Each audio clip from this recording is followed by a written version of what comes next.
ભગવદ્ ગીતામાં બીજો અધ્યાય, એમાં શરૂઆતમાં આપણે જોયું, બીજા અધ્યાયની શરૂઆતમાં સંજય ઉવાચથી શરૂ થાય છે. ત્યારથી લઈ અને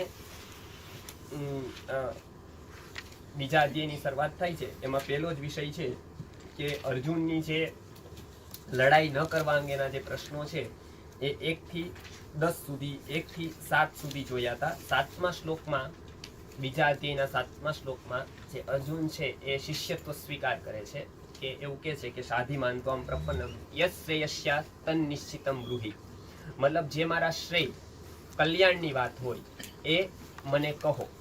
ત્યારે આપણે જોયું હતું કે પ્રેય અને શ્રેય એ બે માર્ગો છે. એમાંથી શ્રેયનો માર્ગ શું છે એ એમનો પ્રશ્ન છે. મોટે ભાગે એમાં અલગ અલગ શાસ્ત્રો અલગ અલગ વાત કહેતા હોય છે. ત્યારે શ્રુતિ ભિન્ના છે, સ્મૃતિ ભિન્ના છે, ઋષિના મત અલગ છે. એટલે અર્જુન અહીંયા એવું કીધું કે મને જે શ્રેય હોય એ કહો. એટલે એમાં હું શિષ્ય છું એવું એમને પહેલી વાર સ્વીકાર્યું ત્યાં 7મા સુધી. ત્યાં સુધી છે શરણે છું કીધું ને. હા, સાધિમાન ત્વમ એટલે મને ઉપદેશ કરો, હું તમારો શિષ્ય છું. શિષ્યસ્તેહમ સાધિમાન ત્વમ પ્રપન્ન મામ સાધિ, બરાબર, ત્વામ પ્રપન્ન, હું તમારા શરણે આવ્યો છું એટલે તમે મને ઉપદેશ કરો. ચેલેન્જ હંમેશા, કેમ કે એટલી બધી સમૃદ્ધ વિચારધારા, એટલા બધા પોઈન્ટ ઓફ વ્યૂઝ છે. જે લોકો એવું કહે છે કે અહીંયા તો કઈ બધું એમને છે, અહીંયા તો 6 ને દર્શનની ઉપમા ના આપેલી હોત એક તો વસ્તુ. અહીંયા નાસ્તિક બી એક દર્શન છે. મતલબ 4 વાગ દર્શન છે એ આત્માને નથી માનતું, પરમાત્માને નથી માનતું. એમ કહે છે કે ખાઈ પીને મોજ કરો, પણ એને પ્રક્રિયા આપેલી છે પંચ મહાભૂતોની, એ લેવા જેવી છે. બરાબર. એટલે તમે જગતમાં જોઈ લો ક્યાંય પણ કે એના ધર્મના વિરોધમાં કોઈ ગયો હોય, એને દર્શન, કોઈને સ્થાન આપ્યું હોય એક બુક તરીકે, એક પ્રમાણભૂત બુક તરીકે, તો એ કોઈએ નથી આપ્યું. એકમાત્ર એવું ભારતમાં બન્યું છે. ગેલેલિયોએ ખાલી એટલું કીધું હતું કે પૃથ્વી ગોળ છે, અને બાઇબલના વિરોધમાં આ એક સ્ટેટમેન્ટ ગયું એનું, તો એક સ્ટેટમેન્ટ એને સજા આપવામાં આવી. જ્યાં 4 વાકના તો હજારો સ્ટેટમેન્ટ એવા છે જે ભારતીય સંસ્કૃતિના વિરોધમાં ગયા, જે આપણા જે રિચ્યુઅલ્સ છે એના વિરોધમાં, તો બી એમને માન્યતા આપી, કેમ કે એની પ્રક્રિયા તો સારી છે. એટલે અહીંયા ક્યારે પણ બૌદ્ધિકતાને હંમેશા સ્થાન છે. વિચારપૂર્વકનો જે ધર્મ છે એને અહીંયા સ્થાન છે. એટલે હંમેશાને માટે અહીંયા આપણે ત્યાં આપ્યું મના લક્ષણમાં કે બુદ્ધિપૂર્વક તમારામાં વિચાર છે તો વિચાર કરો કે આમાં આ સાચું કે આ સાચું, આ સાચું કે આ સાચું. તમારી પાસે બુદ્ધિ છે, જેમ જેમ ચલાવતા જશો એટલે એમ નવા રસ્તા ખુલતા જાય, નવા રસ્તાની ખબર પડતી જાય કે આવાય વિચાર છે, આવો વિચાર છે, આવો વિચાર છે. એટલે અર્જુને અહીંયા કીધું કે એ બધા રસ્તાનો અભ્યાસ કરીને અર્જુન કહે છે કે આમાં તો હવે એવી વસ્તુ આવી ગઈ છે કે હવે મને પ્રશ્નો વધતા જાય છે. તો હવે તમે જ કહો કે શ્રેય શું, કેમ કે મારી કરતા તમે વધારે જાણો છો, તો હવે હું તમારું શિષ્યત્વ ગ્રહણ કરું છું, એટલે મને શ્રેયનો માર્ગ બતાવો. એટલે 8 જે શ્લોક છે પછીથી 8 શ્લોક અને 9મો શ્લોક, ત્યારે સંજય અર્જુનની સ્થિતિ વર્ણન કરે છે 9મા શ્લોકમાં, અને પછીથી 10મા શ્લોકમાં ભગવાન એને પ્રસન્ન થઈને આ વાત કહે છે એવું આપણે જોયું હતું. 11મા શ્લોકથી જે ભગવાન છે એ પોતાનો ઉપદેશ આપવાની શરૂ કરે છે. એટલે શંકરાચાર્યજીનું જે શાંકર ભાષ્ય છે આ શ્લોકથી શરૂઆત શંકરાચાર્યજીએ કરેલી છે.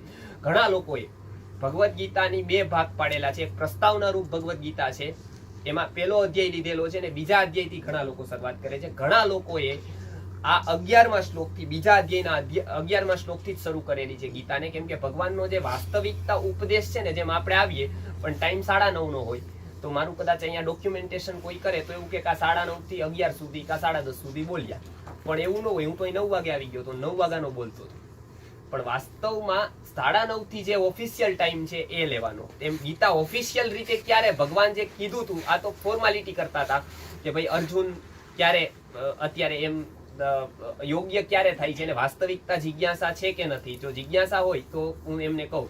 અને અર્જુન જેમ જેમ એને રજૂ કરતો ગયો, એમ વાત એવી થઈ કે અર્જુન ના પાડતો ગયો કે યુદ્ધ નથી કરવું, પણ એમ એ શું થતો ગયો, એમ યોગ્ય થતો ગયો. કેમ કે સૌથી પહેલો અધિકાર જેને રાજ્ય નથી કરવું ને, એ સૌથી પહેલો અધિકારી છે રાજા. રાજા બનવાનો સૌથી અધિકારી કોણ?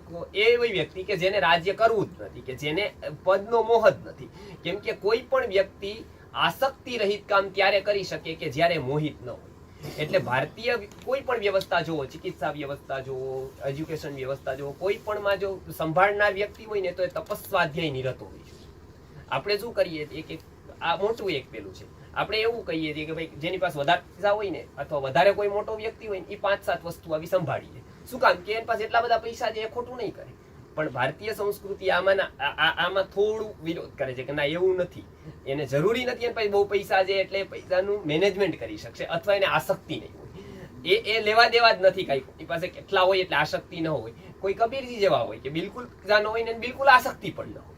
અને કેટલાક ઘણા બધા એવા સિકંદર જેવા હોય કે અતિશય ધનાઢ્ય હોય છતાં આસક્તિ એનાથી કે ઘણા જનક જેવા હોય બરાબર કે ફૂલ પૈસા હોય પણ અનાશક્તિ હોય. રાજ્ય ચલાવનાર છતાં પણ એ અનાશક્તિ હોય. એટલે જયારે સંન્યાસનો પ્રશ્ન આવ્યો, જનક રાજાને કીધું કે સંન્યાસ કોને કહેવાય, ત્યારે જનક રાજાએ ઘણી થિયરી સમજાવી. તો આને આને આને આને છતાંય પેલા એ કીધું કે હજી મને સમજાણું નહીં એમ ટૂંકમાં. ત્યારે એને કીધું તો તું કાલ સવારે આવ, તને હું સંન્યાસ સમજાવીશ. હવે હજી નથી બેસતું મગજમાં. તો કે ના તું કાલ સવારે આવી. એટલે એ વ્યક્તિ છે ને સવારે આવી બરાબર. જનક રાજાએ કીધું કે આ બધું ફાઇનલ, કાલ રાત સુધી રાજ્ય કરતા હતા, આજ સવારે જ એને બધું કહી દીધું કે ભાઈ આટલું આટલું આને સંભાળવાનું, આટલું આને સંભાળવાનું. અને એને કીધું કે જો પોતે નીકળી ગયા રાજ્યમાંથી અને એને કીધું કે જો સંન્યાસ એટલે આ. એટલે ઓન થયું કે હા. એટલે એને જે પ્રશ્ન હતો ને એવું હતો કે આ જનક રાજા આટલું બધું કરી અને કેવી રીતે મુક્ત છે. એટલે એકવાર છે ને એવું થયું કે જનક રાજા પાઠ બૃહદારણ્યક ઉપનિષદનો પાઠ ચાલે, એમાં છે ને બધી વાત એવી આવે ઉપરની બધી. આરણ્યક આપણા છે ને એ અરણ્યોમાં ભણાતા પેલા, અને એમાં છે ને ઉપર તત્વજ્ઞાનની બહુ વાત આવે, ફિલોસોફી છે ને કહેવાય. તો એમાં છે ને યાજ્ઞવલ્ક્ય ભણાવવાની શરૂઆત કરી દે 7 વાગે. જનક રાજા દરરોજ ટાઈમે આવે, પણ થોડું એમને કંઈક મોડું થતું હતું એમના ટાઈમમાં, એટલે એની સભા હોય તો ક્યારેક 7 એ ટાઈમે સૂર્યોદય પછીના વખતમાં 7:10 સવા 7 થઈ જાય. એટલે યાજ્ઞવલ્ક્ય કે બીજા બધા મહાત્મા હોય, સંન્યાસી હોય, એક જનક રાજા માત્ર એવા હતા કે જે રાજા હતા અને પોતે પાઠમાં આવતા હતા. એટલે યાજ્ઞવલ્ક્ય ચાલુ કરે. એટલે જનક રાજા માટે પાઠની રાહ જોવે. હવે છે ને આ સંન્યાસીઓને બીજી વાત ન મળે, આમ સર્વસંગ ત્યાગી કહેવાય. પણ તમે એની કેટલીક વાતો જુઓ ને તો સંસારી કરતાય વધારે ઓલી હોય બરાબર. કેમ કે વેદાંત ભણે તો કોઈ સંન્યાસ નથી થઈ જવાનું. એટલે 2-3 ને એવો ડાઉટ રહે કે આ વાત યાજ્ઞવલ્ક્ય એવી કરે કે ના ના બધાને સમાન જોવે. પણ આમાં છે ને અંતે તો બધું આ એમનું એમ હોય, એમ ટૂંકમાં પક્ષપાત તો હોય જ સોના પ્રત્યેનો બરાબર. એટલે આ જનક રાજા છે ને આ બધું ગુરુકુલ ચલાવે ને અમને આ આપે, એટલે એનો સોફ્ટ કોર્નર રહે. ભલે વાત એવી કરે કે ના ના આપણે તો બધા નિમિત્ત છીએ ને આપણે તો બધાને સમાન રીતે જોઈએ છીએ ને આપણે તો સંન્યાસી છીએ બરાબર. આપણે એમને શું આપીએ, આપણે 2 ટાઈમ જમીએ ને પંડિતા સમદર્શીના એવી વાત કરે જનક રાજા. પણ આમ તો એને ભેદભાવ ખરો કે જો બોલા જનક રાજા આવે ને એટલે યાજ્ઞવલ્ક્યને ભેદભાવ ખરો કે જનક રાજાને રાહ જોવે. હવે છે ને આ વાત ફરતી ફરતી આની વાત થઈ ગઈ યાજ્ઞવલ્ક્ય પાસે. હવે અત્યારે ગુરુ હોય ને તો બોલાવી લે કે ત્યાં આમ કીધું, અવાજ બરતરફ કરી દો, હાલો કાલથી જમવાનું બંધ, કાલ મઠથી કાઢી મૂકે એમ ટૂંકમાં. પણ યાજ્ઞવલ્ક્ય છે ને ઉપનિષદ ઉપર કંઈક લખી શકે એવી કેટેગરીની વ્યક્તિ હતી. એટલે એને ખબર હતી કે આને આમ ન કહેવાય, કેમ કે એનો જવાબ આપ્યો ન કહેવાય આપણે. એટલે આને જવાબ એની જ બુદ્ધિથી મળવો જોઈએ. એટલે એને કીધું કે ગો ઓન, કાંઈ વાંધો ના, ચાલુ રાખો, આપણે પાઠ ચાલુ રાખો, એમ નહીં બેસવા દો. આપણે એની રીતે જ બેઠા ને એ દરરોજ એ જ રીતે એ કહેતા હતા. એમાં એનો પાઠ આવ્યો એકવાર કે યોગ્યતા મુજબ છે ને હું બધાને આપું છું એમ ટૂંકમાં. આ બીજો બધો કોઈ મને ભેદભાવ નથી, યોગ્યતા જેની જેવી એ બધું એવું પકડે. એટલે આને પ્રશ્ન આવ્યો કે આ યોગ્યતા તો અમારી વધારે કહેવાય, કેમ કે કેસરી કપડા અમે પહેર્યા, આ સેફ્રોન અમે ધારણ કર્યું, સંસાર અમે છોડ્યો. આ તો જનક રાજા તો આઈ ક્લાસ રીતે ત્યાં એસી બેસે રાજ સિંહાસન ઉપર ને આ યોગ્ય કેવી રીતે એમ ટૂંકમાં. એટલે પછી છે ને એકવાર એને જે શિષ્ય લઈને આવ્યો હતો ને એને કીધું કે તમારે ખાલી કોઈને નહીં કહેવાનું, નહીં જનક રાજાને કહેવાનું, નહીં આને કહેવાનું બરાબર. ખાલી એકવાર પાઠ ચાલતો હતો ને સમાચાર આવ્યા. એ સમાચાર દેવા આવ્યો દોડતો મિથિલા પ્રદગ્ધા કે મિથિલા બળી રહી છે એમ, મિથિલા બળી રહી છે. એટલે મિથિલા જનક રાજાનું રાજ્ય, જનક રાજાનું જે રાજ્ય હતું એ બળી ગયું છે એમ. અને ધુવાડા નીકળતા હતા ત્યાંથી, બધાને બતાવ્યા જોવા ધુવાડા. એને આખું સળગાવીને જ આવ્યો, ખેતરમાં જે સૂકા પાંદડા બધું હતું ને એનો ધુવાડો કર્યો મોટે પર. તો એ બધા ધુવાડો જોયો. તો અહીંથી જે પાઠ ચાલતો હતો એમાંથી જેટલા પણ એ બધા ત્યાં હતા એની કઈ કોઈની લંગોટી સુચવ, કોઈની સુકાતી હતી, કોઈના ધોતિયા સુકાતા હતા, એ બધા ભાગ્યા બરાબર. એ પાઠ છોડીને ભાગ્યા. એટલે એ ભાગતા હતા ને ત્યાં આમને યાદ દેવડાવ્યું કે જનક આ મિથિલા પ્રદગ્ધા. ત્યારે જનક રાજાએ જવાબ આપ્યો કે મિથિલાયામ પ્રદગ્ધાયામ નમે દહ્યતિ કશ્ચન, કે મિથિલા બળે છે, મારું કઈ બળતું નથી એમાં. મિથિલાયામ પ્રદગ્ધાયામ નમે દહ્યતિ કશ્ચન, મિથિલા બળે તો અત્યારે હું કઈ નહીં કરી શકું. મારો આ ટાઈમ છે ને અહીંયા સુધીનો 9 વાગ્યાનો અહીંનો છે. આના પછી છે ને મિથિલાની હું શું સારવાર કરવી ને એ વિચારીશ બરાબર. 9 વાગ્યા સુધી આઈ કમિટ વિથ ઉપનિષદાસ. બરાબર. આ કમિટમેન્ટ મારું ઉપનિષદ હારે છે. એટલે મિથિલા અત્યારે બળે તેની વ્યવસ્થા મિથિલા વાળા કરશે, એને ખબર તો હશે ને એટલા તમે, પણ મારું કઈ બળતું નથી, તમે ચિંતા કરો, તમે પાઠ લ્યો. ત્યારે ઓલા સંન્યાસી બધા એક તો બેઠા રહ્યા, પછી બધા ફરીને આવ્યા ત્યાં. બધા ફરીને આવ્યા ને એટલે પછી વિચાર કર્યો કે આમાં જનક રાજા એક ઉભા નહોતા ત્યાં. વાસ્તવમાં તો સૌથી વધારે એનું બળતું હતું, સ્ટેટ પ્રોપર્ટી બળતી હતી આખી, અને પર્સનલ પ્રોપર્ટી બેયમાં વધારે હતી એમની. બરાબર. સ્ટેટ ગણે, પર્સનલ ગણે. ઓનું તો પર્સનલી એક ઝૂંપડું જ હતું ખાલી. બરાબર.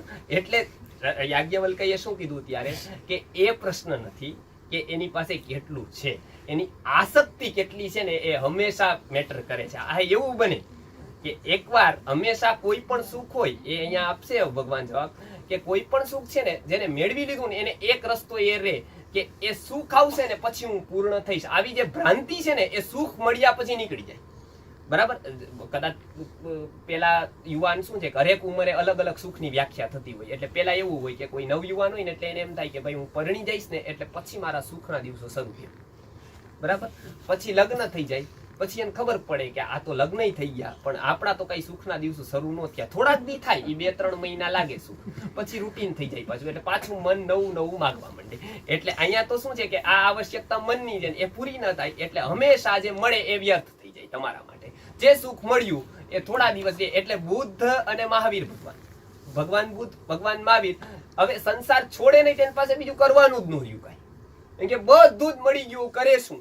જે ભૌતિક ચીજો જે મળવી હતી એવું થોડોક વિવેક ચલાવે ને એટલે એને છોડ્યા સિવાય વધુ નો રહે. એટલે ઈ તો એક છે જ કે એક ટોચ પહોંચ્યા પછી હંમેશા એની બીજા સુખ તરફ ઉત્તરોત્તર ગતિ થાય. એટલે અહીંયા મહાભારતમાં કીધું છે, હું બેસ કહી દઉં, શરીરની ભૂખ પૂરી થાય ને એટલે હંમેશા મનની ભૂખ જાગે તમારી. શરીરની ભૂખ જેમ જેમ પૂરી થતી જાય ને એમ મનની ભૂખ જાગતી જાય. એટલે જોજો કે આપણે મનની ભૂખમાં મનોરંજન, સાહિત્ય, સંગીત, ક્લબો, આ શું છે? આ બધી મનની ભૂખ છે. હવે આ મનની ભૂખના જેટલા સ્થાન જોઈ લો, થિયેટર જોઈ લો, સંગીતના ક્લાસ જોઈ લો, પેલા મુશાયરા, ડાયરા જોઈ લો, હાસ્ય કલાકારોના કાર્યક્રમો જોઈ લો, આમાં કઈ પબ્લિક આવે? આમાં ભિખારી આવે? કોઈ ના. રોટલા રોટલી માગવા વાળા, અનુક્ષેત્રમ જમવા વાળા આવે? કોઈ ના. કેમ કે એને તો એવું લાગે કે આ બધું નકામું છે, આ તો 2 ટાઈમ જમવાનું મળી જાય આપણને. બરાબર. એમાં જ એની જિંદગી પૂરી થઈ જાય. એટલે એને છે ને શરીરની જ ભૂખ પૂરી નથી થઈ, એટલે એને મનની જાગતી નથી. બરાબર. એટલે એને સંગીત અહીં ગમે તેવું વાગતું હોય, તમારે કોઈ પણ રાગ, એક હાઈ ક્લાસ ભૈરવી, ભૂપાલી, કઈ પણ, તો એ ભિખારી બેઠો હોય તો કે મને 2 રોટલી દઈ દો, મારે બીજું શું લેવા દેવા દે.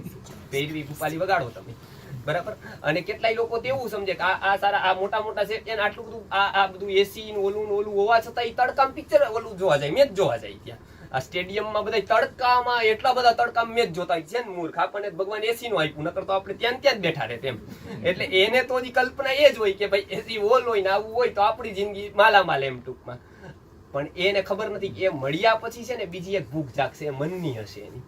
હવે મનની ભૂખ જાગે ને એટલે અહીંયા કોઈ કાલિદાસ થાય, અહીંયા ભવભૂતિ થાય કોઈ, અહીંયા સંગીતના નવા રાગ નીકળે, અહીંયા એટલી બધી કલ્પના નીકળે સંગીતની. અહીંયા સંગીત, ઉત્કૃષ્ટ સંગીત, ઉત્કૃષ્ટ શિલ્પશાસ્ત્રનો જન્મ થાય. આ બધી મનની ભૂખ છે કે ભલે એક મકાન જોઈતું હોત તો સાદું બનાવે તોય ચાલે, પણ ના, એમાં રંગોળી આવી જોવી જોઈએ, ના પેઇન્ટિંગ આવું જોવું જોઈએ, એમાં વાસ્તુશાસ્ત્ર પ્રમાણેનું શિલ્પ આવું જોવું જોઈએ, એમાં માળ આવા જોવા જોઈએ, અને અહીંથી જ એન્ટ્રી હોવી જોઈએ. હવે આ છે આ બધી મનની ભૂખ. આમ તો એ કઈ બીજું કઈ ફરક ન પડે, એમાં શું ફરક પડવાનો? પણ આ છે ને મનની ભૂખ જાગે. એટલે વ્યક્તિ છે ને મનને ભૂખ જાગે એટલે મનને જે સારું લાગે એવું કરે. કેટલી બધી આ ગરુડના આકારની બિલ્ડિંગો, તમે રાતતરંગીણી વાંચો, જે ભારતનો ઇતિહાસનો પ્રમાણભૂત ગ્રંથ મનાય છે, એમાં આવા બધા આકારની બિલ્ડિંગોનું વર્ણન છે. એવું કેમ? શિલ્પશાસ્ત્ર જેની મનની ભૂખ ઉકળી ગઈ. પણ પછી એક એની મર્યાદા છે કે તમે 1 કલાક સંગીત સાંભળો, પછી બીજી કલાક સાંભળો, ને ત્રીજી કલાકે તમને એનું એ સંગીત કંટાળો આપવામાં આવે.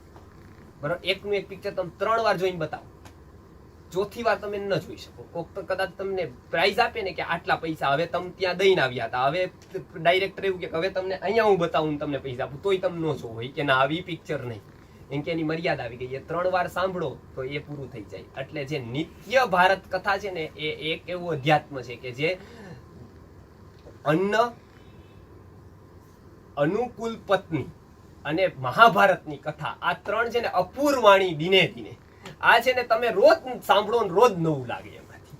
બરાબર. દરરોજ તમે સાંભળતા જાઓ અને દરરોજ તમને નવીનતાનો અનુભવ થાય. આવી 3 જ વસ્તુ છે એવું આપણે ત્યાં કીધું. તો એ બહુ મહત્વની વાત કે મનની ભૂખ. મનની ભૂખ પૂરી થાય તમારી એટલે પછી કેટલાક લોકોને છે ને અધ્યાત્મની ભૂખ છે. આ મનની ભૂખ પૂરી થતા આત્માની ભૂખ જાગે કે આ પરમેનન્ટ શું હોય. બરાબર, આ કલાકનું સંગીત પૂરું થઈ ગયું છતાંય હું ત્યાંનો ત્યાં છું, આ બધું જ પૂરું થઈ ગયું, આ ભૌતિક સુખ મને મળી ગયું. બરાબર, આ મનનું પૂરી થઈ ગઈ, તૃપ્તિ થઈ ગઈ. અને હવે શું, હવે શું, હવે શું? હવે આત્માની ભૂખ જાગે. આત્માની ભૂખ જાગતા જ એને પછી ખબર પડે કે હવે આ પરમેનન્ટ માટે શું. બરાબર, એટલે આપણે ત્યાં એ વસ્તુ આપી કે આત્માની ભૂખ જેને જાગી ગઈ એને 4 લક્ષણ એના આપ્યા. હવે ભગવાન એની વાત કરવાના છે આગળ કે એ અધિકારી થાય વેદાંતનો. જે એટલે જ તો પેલા આપણે કીધું ને અન્ન ક્ષેત્ર ખોલો, આ કરો. એને એમનું કીધું કે કથા સાંભળવા લઈ આવો. કેમ કે એવા લોકો યદિ ભૂખ્યા હશે તો સ્વામી વિવેકાનંદ કહે છે ને કે એને પેલા રોટલીની વ્યવસ્થા કરવાની. કેમ કે એ અહીંયા બેસીને કઈ નહીં કરે. બરાબર, પછી મનના ભૂખ, મનની જેટલી ભૂખ છે ધર્મ અનાથ અને વિધવાના આંસુ લૂછી શકતો નથી, ધર્મને હું ધર્મ માનું. એવું સ્વામી વિવેકાનંદ કેમ? કેમ કે અહીંયા આવીને કઈ કરી નહીં શકે. તમે એને માળા કરો, ઓલું કરો, ઓલું કરો, તો એને પેટ જ હજી પેલું છે, પેટની જ ભૂખ છે, તે શું કરી શકશે? નહીં કરી શકે. એટલે મનની ભૂખ, અને મનની ભૂખ જેની પૂરી થઈ જેવા તપસ્વાધ્યાય નિરત ઋષિ છે ને કોઈ બી વ્યવસ્થામાં આગળ કદમ રાખે છે. એટલે જે મનની ભૂખ સમાવવાના સાધનો બતાવી શકે છે. કેમ કે એની તૃપ્ત થઈ ગઈ છે. એને હવે મનની કોઈ ભૂખ, એટલે કોઈ ભૂખ્યા ન જમાડી શકે. જોજો તમે જનરલી આ જમાડતા હોય ની પેટ ભરેલા હોય બધા. બરાબર, એટલે એને ત્યાં બાંધ્યા હોય એને ક્ષેત્ર. બરાબર, કેમ કે એનું ભરાઈ ગયું છે હવે, એટલે એ ત્યાં જમે. એમ ઋષિની છે ને મનની ભૂખ શમી ગઈ. મનની ભૂખ સમતા જ એને એ અધ્યાત્મની અનુભૂતિ થઈ કે ના આ જ રસ્તો. એટલે છે ને એને મનની ભૂખ સમે એવા સાધનો પોતે લખ્યા કે આ સંગીતે ક્યું સાંભળવું તો સાત્વિક હોય એવું, આઈ કેવું સાંભળવું, શિલ્પય ક્યું સાચું, આઈ ક્યું સાચું, એવી હરેક કલા એમને શોધી. એટલે અધ્યાત્મની ભૂખ અહીંયા અર્જુનની ઉઘડી છે. એટલે આપણે જોયું કે અર્જુન અહીંયા પ્રશ્ન પૂછે છે. 11મા શ્લોક 10મા શ્લોકથી ભગવાનનો ઉપદેશ 11મા શ્લોકથી શરૂ થયો. આપણે 14 શ્લોક સુધી જોયું એને. ભગવાન 11મા શ્લોકથી 30 શ્લોક સુધી આ અધ્યાત્મની ભૂખ જેને જાગૃત થઈ છે, જાગૃત થાય એના માટે એ ઉપદેશ કરે છે આત્માની નિત્યતાનો. એ ક્યારે થાય કે આત્મા છે ને એ નિત્ય છે. કંઈક એવી વસ્તુ છે કે જે શરીર જતા જતી નથી, કંઈક એવી વસ્તુ છે કે જે શરીર જતા રહી જાય છે. એટલે અર્જુન અહીંયા પ્રશ્ન કરે છે કે મારે તું કેમ? ત્યારે ભગવાન એને ઉપદેશમાં આ કહે છે કે જો પ્રશ્ન એવો હતો એમનો પેલા કે હું શું કામ લડું, મારે શું કામ લડવું જોઈએ, મારે શું કામ આ બધાની સામે આ લડવું જોઈએ, એના કરતા તો હું સંન્યાસ લઈ લઉં, એના કરતા તો હું પેલું બેક કરી લઉં, આખું હું ક્વિટ કરું, હું છોડી દઉં. આવું બધું એને પ્રશ્ન હતો. હવે છે ને એના પ્રશ્નો જેટલા પણ બધા છે ને એનો હાર દે છે કે કમ્ફર્ટ ઝોનમાં રહીને જેવું કરે ને એવું એ માગે છે. ભગવાન અહીંયા એટલે ઉપદેશ એને જેટલો પણ 11 થી 30 શ્લોક સુધીનો છે ને એ એવું છે કે એ કમ્ફર્ટ ઝોન છોડી દેતું. અર્જુનને જો અહીં કીધું હોત ને કે કાંઈ વાંધો નહીં, તું પૂનમ ભરી દે 5-7 તો થઈ જાય તારું કામ, તો એ 100% એગ્રી થાત, તો ગીતા આગળ નો જાત. એને એવો જ રસ્તો જોઈતો હતો જેવો આપણે અત્યારે જોઈએ છીએ.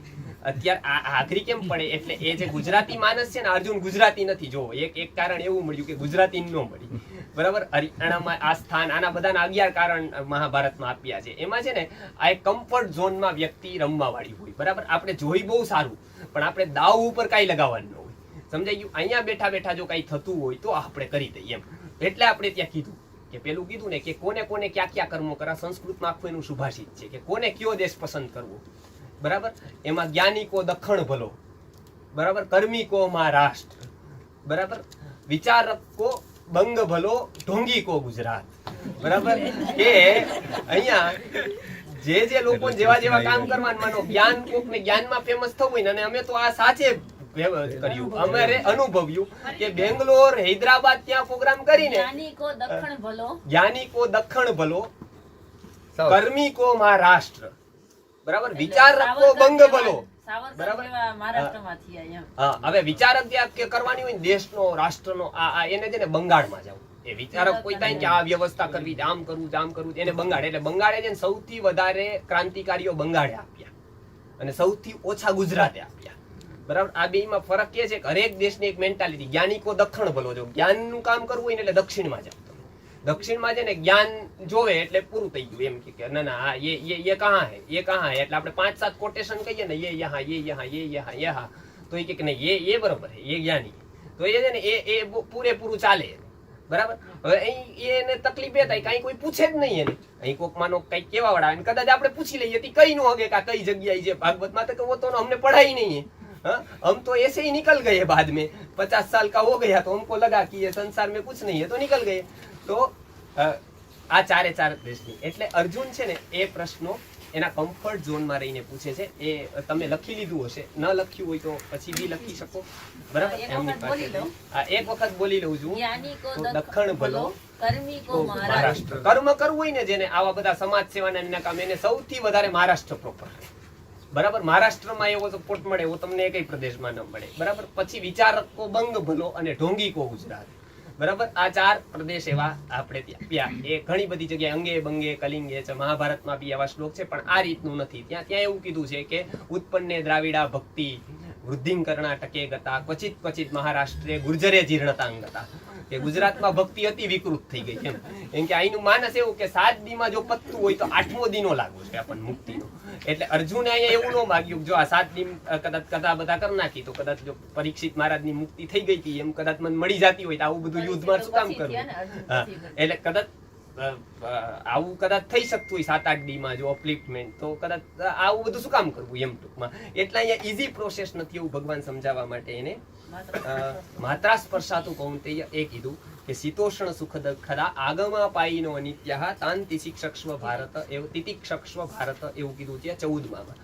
એટલે કે આ છે ને આ એમને શું કીધું કે ઠંડી ગરમી સુખ દુઃખ એની છે ને તું તિતિક્ષા કરવાની ટેવ પાડ. આ વસ્તુ આ તરત જ્યાં સુધી તારી યોગ્યતા નહીં થાય ત્યાં સુધી કદાચ મુક્તિ કોઈ આપી જ ન શકે, પણ કદાચ કોઈક આપી દે ને તો એ તારા માટે કામની ન રહે, બરાબર? એટલે તારી જે અવસ્થા થાય ને પછી જ તને જે અનુભૂતિ થાય એ જ તારા માટે સાચી રહે. એટલે તું આ અવસ્થાનો પ્રયત્ન કર, આવું તું કર. એટલે ભગવાને એને છે ને બેઠે બેઠું કઈ આપ્યું નથી, સીધે સીધું એમ કે તું જ કર. એટલે અહીંયા જે ઉપદેશ છે એ તિતિક્ષાનો છે. પછી આનાથી ફાયદો શું? આપણે હંમેશા એક વસ્તુ કરવાની કે કોઈ પણ વ્યક્તિ છે ને એ ફાયદા વગર, બરાબર, ક્યારેય ક્યાંય જતી નથી. જોજો, સ્વાર્થ છે ને એક એવી વસ્તુ છે કે આખા જગતને એક તાંતણેથી બાંધે છે, બરાબર? મોટા લોકો હોય જેને કોઈની જરૂર ન હોય એને પણ કદાચ નમાવી દે કોઈની પાસે, ગમે તેવા રાજાને પણ રંક બનાવી દે, રંકની પાસે બેસતો કરી દે. આ એક જ માત્ર એક વસ્તુ, એક જ સ્વાર્થ, બરાબર? એક જ. એટલે એ સ્વાર્થ તમારો કેટલો ઉત્કૃષ્ટ ભૌતિક વસ્તુઓ માટે છે, આધ્યાત્મિક વસ્તુઓ માટે છે. જ્યારે આધ્યાત્મિક વસ્તુ માટે તમે વસ્તુ રાખવા માંડો ત્યારે એને જિજ્ઞાસા કહેવાય છે. એ એક સ્વાર્થ જ છે, એ સ્વનો જ અર્થ છે, પોતાને જ કંઈક મેળવવું છે એટલે જાય છે. પણ એ કેટલા ઊંચા લેવલનો છે એટલા ઊંચા લેવલનો એનો વિકાસ છે. તો અહીંયા એવું બતાવે છે કે આનાથી શું થશે, તો ફાયદો શું? હું તિતિક્ષા કેળવી લઈશ. એટલે આપણે ત્યાં 4 અધિકારીના લક્ષણ બતાવ્યા છે. એમાં સૌથી વધારે તેને આધ્યાત્મિકતાની કસોટી શેનાથી થાય? તો કપડાથી થાય, દાઢી કેટલી વધારેલી એનાથી થાય, કેટલા રિચ્યુઅલ્સ કરે તેનાથી થાય, કયો સંપ્રદાય પાડે તેનાથી થાય, કયા સંપ્રદાય વાળા વધારે આધ્યાત્મિક. તો કદાચ આપણે તો અત્યારે કેટેગરી પાડી શકીએ કે આ 1લો નંબર, આ 2જો નંબર, આ 3જો નંબર, આની સંખ્યા આટલી વસ્તી ગણતરી જેમ એની ગણતરી થાય તો આની ગણતરી આટલી, આની ગણતરી આટલી, ઊંચા સ્થાન ઉપર આટલા કોન્ટેક, આટલા આના કોન્ટેક. તો એના ઉપરથી આપણે પરીક્ષા કરવી શેના ઉપરથી થાય? અને એવું કદાચ કરીએ મહાભારત વખતે એ કઈ સંપ્રદાય નહીં, તો ત્યાર કેમ કરવું એમ? ત્યાર તો આજે બધા હતા એમાંથી એ કઈ નહીં, બરાબર? ત્યાર તો ઈસુ નહીં, ત્યાર તો મોહમ્મદ નહીં, ત્યાર કોઈ નહીં, તો ત્યાર કેમ કરવી? તો એમાં એમને કીધું કે વ્યક્તિગત અને સમાજ જીવનની આધારશિલા 4 ઉપરથી મપાય. એમાં સૌથી પહેલા વ્યક્તિમાં નિત્યાનિત્ય વસ્તુ વિવેક. પહેલી વાત નિત્યાનિત્ય વસ્તુ વિવેક. બીજી વાત ઇહામૂત્ર ફલભોગ વિરાગ. 2. ત્રીજું શ્રમદમાદિ ષટ સંપત્તિ. અને ચોથી મુમુક્ષુતા. આ શંકરાચાર્યજીનું તમે વિવેક ચૂડામણી વાંચશો તો બેઠે બેઠી આ 4 વસ્તુ એમને એમાં લીધેલી છે વેદાંતના અધિકારી તરીકે. અહીંયા અર્જુનની અધિકારી તરીકે આ 4 વાત જોવામાં આવે કે અધ્યાત્મનો અધિકારી કોણ? સૌથી પહેલા અધ્યાત્મની યાત્રામાં કોણ વ્યક્તિ અધિકારી, કોણ વ્યક્તિ આગળ જઈ શકે? તો આ 4 જેનામાં હોય. એમાં 4માંથી હું ટૂંકમાં કહી દઉં છું, પછી આપણે આગળ જઈએ. ત્યારે 4માં નિત્યાનિત્ય વસ્તુ વિવેક જેને નથી, કે નિત્ય શું અને અનિત્ય શું. મતલબ કંઈક વસ્તુ એવી છે કે જે નિત્ય છે, જેના માટે મારે કામ કરવું, જેમ આત્મા. અહીંયા એ વાત આવે છે કે આત્મા એને લઈને એને કેન્દ્રમાં રાખીને બાકી બધું કરવાનું છે. એટલે કંપની જેમ ગાડી આપે કોકને, એક વ્યક્તિને, બરાબર, એ કદાચ રવિવારે એને ફેમિલીને ફરવા લઈ જાય ચાલે, પણ એ 7 દી એમાં જ ફરી રાખે માંડ મળેલી ફોર્ડ આપણ હાલો આ હલાવો આપણે ઘર માટે, બરાબર? તો શું થાય? એ કંપની પાછી ગાડી લઈ લે કે આ અધિકારી નથી ભાઈ, આ તો પછી આવું ગાડી દીધી તે દીથી આવતો જ નથી એમ. એટલે એને રવિવાર કાંઈ વાંધો નહીં, ફેમિલી લઈ જાય, સેટરડે સન્ડે ના તો એને બધું આપે ટીએડીએ કંપની, પણ કંપની એટલું ધ્યાન રાખે ગાડી આપ્યા પછી છે ને કંપનીનું કામ થવું જોઈએ. બરાબર. એમ ભગવાને આ બી ગાડી આપી આપણને બધી. એમાં પહેલું કામ એ કે આપણે જે આત્માનું કામ થવું જોઈએ એ આપણું થવું જોઈએ. આપણને શું શરીર મળતા જ આપણે આપણું કામ ચાલુ કરી દીધું બધું કે હાલો આ બધી અપોઇન્ટમેન્ટ ગોઠવેલી હોય, સોમવારોની યાર, મંગળવારોની યાર, બુધવારોની યાર. આપણે આપણા જ આત્માના હારે બેસવા ક્યારેય ફ્રી ન હોય, બરાબર. એની વિચારણા કરવા, એનું તત્વનું તો કે ના એ હમણાં ટાઈમ જ નથી. તો ક્યારે ટાઈમ? આ તો મુખ્ય અપોઇન્ટમેન્ટ છે આપણી. એટલે જ્યારે બુદ્ધિ કહેતા હતા કે ભાઈ આ તો સૌથી પહેલી અપોઇન્ટમેન્ટ હોવી જોઈએ, હું જોઈ લઉં, બીજા કામ જોઈ લઉં, આ મારી પહેલી છે વસ્તુ, બરાબર. અને આ બધા માટે એટલું જ લાગુ પડે. એવું નહીં કે જેમ મોટો હોય એમ એને વધારે લાગુ પડે, નાના ના હાલે કેમ કે નાનો તો અત્યારે બિચારો નાનો, એવું નથી. બધાને સરખું જ લાગુ પડે. એટલે પહેલી વસ્તુ નિત્ય અનિત્ય વસ્તુ વિવેક, પહેલી વાત. એટલે જેમ ઉદ્યોગપતિ રામકૃષ્ણ પરમહંસ પાસે ગયા અને કીધું તમે મહાકાલી અરે સાક્ષાત્કાર થાય તો આમ તમે રૂબરૂ વાત કરી શકો, તો કે તમારી સાથે કરું છું એમ જ કરી શકું છું દક્ષિણેશ્વરના મહાકાલી સાથે. તો કે ક્યારેક મારી ઘર લઈને આવું માતાજીને. તો કે વાંધો નહીં, સરનામું આપો કે. તો ઘરનું સરનામું કહે, તો નહીં તમારું સરનામું આપો. તો કે આ તો ઘરનું છે ભાઈ કે. એને આપ્યું કે ભાઈ પછી એમ કરો આ ઓફિસનું છે, આટલાથી આટલા ટાઈમ દરમિયાન હું અહીંયા હોઉં છું. તો કે નહીં તમારું સરનામું આપો. આ તો તમારી ઓફિસનું, આ ઓફિસનું. તો કે આ ફેક્ટરીનું રાખો. આ બુધવાર સિવાયના વારે આટલાથી આટલા વાગ્યા સુધી હું ફેક્ટરી આવું છું. તો નહીં તમારું સરનામું આપો. આ તમારા ઘરનું થયું, આ ઓફિસનું થયું, તમારું શું? તો કે તો એ વિચારમાં પડી ગયું કે મારું સરનામું તો ખબર નથી મને, હજી હું ક્યાં રહું છું એમ. ટૂંકમાં એ તો મારા ઘરનું થયું, મારું શું એમ. તો એ એક ખાસ છે કે નિત્ય અનિત્ય વસ્તુ વિવેક પેલું. બીજી વસ્તુ જે ખાસ છે એ કદાચ ભગવદ્ ગીતાની અને વેદાંતની કદાચ યુનિક વસ્તુ છે. ઇહ અમૂત્ર ફલભોગ વિરાગ. ઇહ એટલે આ લોકનો, અમૂત્ર એટલે પરલોકનો, બરાબર. ફલ ભોગ વિરાગ, બરાબર. ફલ ભોગ વિરાગ એ ફલની અનાકાંક્ષા, એવું ફલ ભોગની અનાકાંક્ષા એમ ટૂંકમાં. કે એને ફલ ભોગવવા માટે કઈ કરતો નથી, એ ઊંચી થોડીક અવસ્થા આવી ગઈ કે એ છે ને એ આપણને કોઈ પણ વસ્તુ પૂછે એટલે સીધે સીધું છે ને એને હેતુ ન પૂછે, તમે શું કામ કરો છો એવું જો પૂછે ને કોઈ વ્યક્તિ કે આ તમે શું કામ કરો, તો માનવાનું થોડી કેટેગરી એની ઉપર આવી ગઈ છે. તમારા પ્રશ્નમાંથી છે ને એને ખબર પડી જાય એ વ્યક્તિની કેટેગરી. આપણે મળવા જઈએ અને એવું પૂછે કે આ સમાજમાં તમે આવું કરો, શું કામ કરો, એવું પૂછે ને તો માનવાનું કે એક સ્ટેપ તો એ ઉપર છે પાકું, એટલે આપણે કામ કરવા જેવું. પણ સીધું એવું પૂછે કે આનાથી શું મળે, એટલે માનવાનું કે હજી ઈ જ લેવલના છે હજી તો, બરાબર. આનાથી ફળ શું, જો એવું સીધું પૂછે ને કે આનાથી મળે શું, એટલે માનવાનું કે હજી ઈ બાલ મંદિરમાં જ છે હજી તો, એમ ઈ ભાગ માટે જ બધું કરે છે એમ ટૂંકમાં, બરાબર.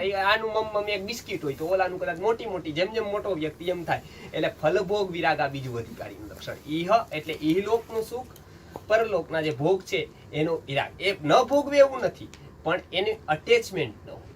અને હંમેશા જોવાય એ બાહ્ય સામગ્રીથી ન જોવાય, હંમેશા એનું અટેચમેન્ટ કેટલું છે એની યારે, બરાબર. અટેચમેન્ટ જો હોઈ શકે કે બહુ સામગ્રી હોય પણ અટેચમેન્ટ ન હોય, અને કદાચ કાંઈ સામગ્રી ન હોય અને છતાંય અટેચમેન્ટ બહુ હોય, એવું બંને બની શકે. હા, એટલે ઈહા મૂત્ર ફલ ભોગ વિરાગ બીજું. ત્રીજું શમ દમ, તિતિક્ષા ઉપરતી. જે અહીંયા તિતિક્ષા બતાવેલી ને એ ત્રીજી વસ્તુ છે, ઉપરતી. અને સમાધાન અને શ્રદ્ધા, આ 6 વસ્તુ કહેવાય શમદમાદિ ષટ સંપત્તિ, બરાબર. આ 6 વસ્તુ, આ 6 વાત. અને છેલ્લી છે એ મુમુક્ષુતા, મતલબ મોક્ષ મેળવવાની, મતલબ એક આત્માની પ્રાપ્તિ, ઈશ્વર પ્રાપ્તિ, જે પણ નામ આપો એ પ્રાપ્તિ કરવાની ઈચ્છા, એ છેલ્લી વસ્તુ. એટલે આ 4 વસ્તુથી આમ આપી શકાય અધિકારીત્વનું વર્ણન. એટલે અહીંયા આ આવતા શું થાય, હું સહન કરું તો શું થાય, ત્યારે ભગવાન અહીંયા કહે છે કે તું આવું કરીશ તો યમ હિ ન વ્યથયન્ત્યેતે પુરુષમ પુરુષર્ષભ સુસમ દુઃખમ સુખમ ધીરમ સો અમૃતત્વાય કલ્પતે.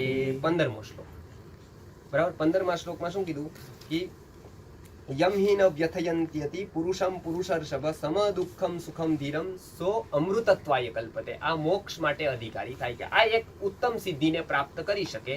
કોણ? તો સમ દુઃખ સુખમ ધીરમ, બરાબર. જે સુખ દુઃખમાં સમ, એટલે આપણે ત્યાં શું કીધું કે હંમેશા સમતાને મોટો ગુણ મળે, બરાબર. જે રામની અત્યારે વાત થતી હતી હમણાં, રામમાં એક બહુ મોટો ગુણ વાલ્મીકીએ નોટ કર્યો છે કે એ જેમ સૂર્ય જ્યારે ઉગે ને ત્યારે લાલ હોય, અને અસ્તશ્ચા સમે રક્ત, એટલે કે અસ્ત સમયે પણ સૂર્ય, ઉદયે સવિતા રક્ત, બરાબર. રક્ત અસ્ત સમયે તથા, બરાબર. સંપત્તૌ ચ વિપત્તૌ ચ મહતામ એકરૂપતા. બરાબર. સૂર્ય જ્યારે ઉદય થાય ત્યારે લાલ, અને જ્યારે અસ્તનો કાળ આવે ને ત્યારે એ લાલ જ હોય. એ એક રૂપતા જ તમને સૂર્યની જોવા મળે. બરાબર. એમ કદાચ બહુ સંપત્તિ હોય અને કદાચ બહુ વિપત્તિ હોય, બરાબર, તો પણ મહાન પુરુષનું લક્ષણ એ હોય કે બેયમાં છે ને એક જ રૂપતા જોવા મળે. એને સુખય પચાવ્યું કહેવાય, બરાબર, અને દુઃખય એને પચાવ્યું કહેવાય, બરાબર. એટલે ઉત્તર રામચરિતમાં એક સરસ રીતે રામનું વર્ણન આવે છે. એમાં કીધું છે કે બાલકાંડ છે. ઉત્તર રામચરિતમાં બહુ ભવભૂતિએ સરસ લખ્યું છે. એમાં એક એને ગુણ નોંધ્યો છે એનો. એ શું કીધું એમને કે અંતર્ગૂઢો અંતર્ભીનો નિર્ગુઢત્વાત અંતર્ગૂઢો ઘનવ્યથ પાકપૂટ પ્રતિકાશો રામસ્ય કરુણો રસઃ. કે રામ અંદર કેટલા દુખી છે ને એ કોઈને ખબર નહોતી પડતી. પછી છેલ્લે સુધી ખબર નહોતી એની વ્યથા, બરાબર. એ કોઈને ન જણાવે. એ પોતે કેટલા દુખી એક જ રહે. અને વશિષ્ઠે જ્યારે કીધું કે પોતાનો રાજ્યાભિષેક થવાનો છે ત્યારે આહુતસ્ય અભિષેકાય વિસૃષ્ટસ્ય વનાય ચ ન લક્ષિત ન સ્વલ્પોપી લક્ષિત ન મયા લક્ષિત તત્ર સ્વલ્પોપી આકાર વિભ્રમ. વશિષ્ઠ એવું કહે છે રામ વિશે કે જ્યારે એને આગલે દિવસે કહેવામાં આવ્યું કાલ તમારો રાજ્યાભિષેક છે, તો સારું, બરાબર. એને કાંઈ બસ આટલું જ છે, બરાબર, કાલ રાજ્યાભિષેક છે. તો હવે નકર આજ તો શું થાય, ફોન કરી દે બધાને કે આવો અહીંયા પેલું આ મોટી સેરેમની થવાની છે, ફોટાવાળાને બોલાવી લે, પોતાના પાસે લેક કરતા ફોટા મોટા હોય પાછા, એમ, બરાબર. એવી રીતે લગાડે. તમ તારે મેટર ભલે નાની આવે, ચિંતા કરતા નહીં, ફોટો મોટો આવવો જોઈએ આપણો, એમ બધા લગાડી દે અલગ અલગ જગ્યાએ કે ના ના હું આમ દેખાવું જોઈએ, મેં કઈક કરી બતાવ્યું. પદ એટલે અત્યારના PM ના પદ કરતા ઘણું મોટું.